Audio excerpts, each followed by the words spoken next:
Peggy 18. Homefront multiplayer is large-scale warfare. Complete and total bedlam. Epic vehicular warfare. Fast-paced, exciting, and fun. Homefront multiplayer takes place during the occupation wars. This is the time when the Korean army was invading the U.S. after a deadly EMP attack and cyber attack. The remnants of the U.S. military are kind of off, still trying to hold on and fight off the Korean invasion as best they can. The battles really take place in various locations, from suburban cul-de-sacs to department stores to a highway interchange, so you get to experience a wider swath of America.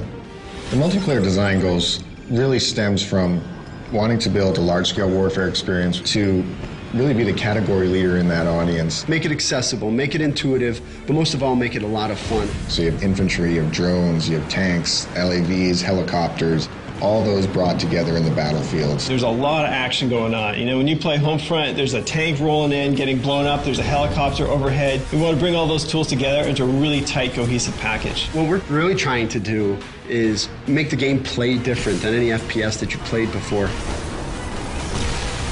The whole idea behind vehicles and Homefront is you should get in and start having fun right away. This is not the kind of game where you need to spend 2 hours learning how to fly a helicopter. Battlepoints really gives us an in-game economy. So you're doing actions in the game, and every one of those actions is earning you points. So Battlepoints basically allows us to put a price on each vehicle, to put a price on every special weapon. Rather than just saying like, oh great, you captured that objective, here's some experience, we're saying, hey, you captured that objective, that's great, now here's a tank. You can buy everything from tanks, helicopters, to drones, to additional ammo for your RPG. The idea with Battlepoints is buy what you want when you want it. So if you're fighting a vehicle and you need a new rocket launcher, you can pick one up right on the fly. The near future setting for Homefront gives us the ability to bring in some near future technology like drones. What drones add to the game is a lot of new and interesting types of ways to fight your enemy and to fight them without putting yourself at risk. I may spawn in the game initially and deploy my recon drone, and I start marking different targets. Ground control, everyone races for these 3 objectives, and then when you capture an objective, you start gaining points. Now, when you gain enough points, it'll actually push the whole line over to the enemy section. You're not spread out amongst a vast area. You feel the infantry-style combat, that intense battle for the objective points, as well as have the epic vehicular warfare reigning in.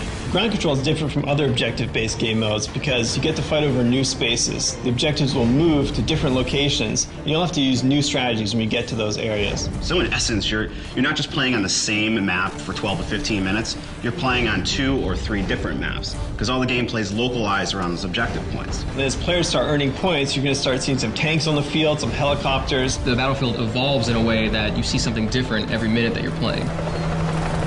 Homefront is doing dedicated servers. In console games, you can get up to 32 players.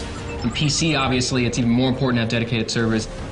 After Homefront ships, I'm probably going to kick back by playing Homefront and destroying noobs online. It's interesting, as a developer, you have pretty much like one day where you know a lot more than everyone else at the game. After that one day, you're getting your ass kicked like everyone else.